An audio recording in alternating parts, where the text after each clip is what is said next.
আপনারা জানেন যে বিদ্যমান পদ্ধতি হচ্ছে পার্লামেন্টের সদস্যদের প্রত্যক্ষ ভোটের মাধ্যমে প্রেসিডেন্ট নির্বাচন হয়। কমিশন একটা নতুন প্রস্তাব দিয়েছে যে পার্লামেন্ট যদি এখানে আরেকটা আপার হাউস হয়, এখন এই নিয়ে এখনো ফাইনাল কিছু হয়নি। লোয়ার হাউস এবং আপার হাউসের মেম্বার যারা থাকবেন তারা এবং অন্যান্য ইলেকটেড বডি যারা আছে সেখান থেকে প্রতিনিধি, এটা জেলা পরিষদ, মিউনিসিপ্যালিটি, উপজেলা পরিষদ এবং ইউনিয়ন কাউন্সিলের নির্বাচিত চেয়ারম্যান মেম্বার পর্যন্ত তারা এক্সটেন্ড করেছেন, যেটার সংখ্যা প্রায় 70,000-এর মতো হয়। আমরা নীতিগতভাবে এক্সটেন্ডেড ইলেকট্রাল কলেজের পক্ষে প্রেসিডেন্টের নির্বাচনের জন্য, কিন্তু আমরা একটা কথা বলেছি যে লোকাল গভর্নমেন্ট নির্বাচনটিও কেয়ারটেকার সরকারের অধীনে হইতে হবে, যেমনিভাবে পার্লামেন্ট নির্বাচন কেয়ারটেকার সরকারের অধীনে হবে।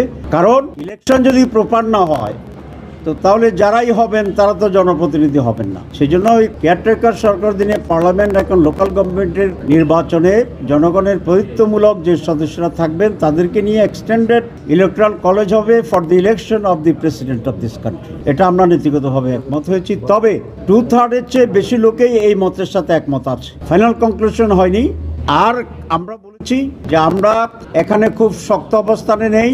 এক্সটেন্ডেডের ব্যাপারে আমরা দৃঢ় এবং শক্ত। সংখ্যা কত হবে, কেউ বলেছেন এটা জেলা পরিষদ পর্যন্ত গেলে ভালো হয়, কেউ বলেছেন উপজেলা পর্যন্ত গেলে ভালো হয়, কেউ আবার ইউনিয়ন পর্যন্ত গেলে ভালো হয়, এটা তারা বলেছেন। এক্ষেত্রে আমরা ফ্লেক্সিবল, সকলে মিলে যে পর্যন্ত গেলে আমরা ঐকমত্য হইতে পারি সেখানে জামাত ইসলামী তার মতকে সংশোধন করবে। আমরা এখানে অত্যন্ত ফ্লেক্সিবল। আর একটা বিষয়ে প্রায় সকলেই আমরা একমত হয়েছি যে ইলেকশনটা হবে গোপন ব্যালট। এটা একটি দলের পক্ষ থেকে প্রস্তাব করেছিল, প্রায় সকলে একমত হয়েছে এবং বাংলাদেশ জামাত ইসলামী এটা অত্যন্ত আনন্দ এবং উৎসাহের সাথে একমত হয়েছে।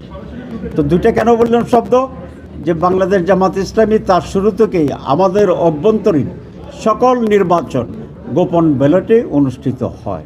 সুতরাং পূর্ব থেকে প্র্যাকটিস করা এই নিয়মটি বাংলাদেশের রাষ্ট্রীয় পর্যায়ের যে কোনো জায়গায় যদি ইমপ্লিমেন্ট হয় ভোটের জন্য ভালো, আমাদের জন্য এটা আনন্দের বিষয়।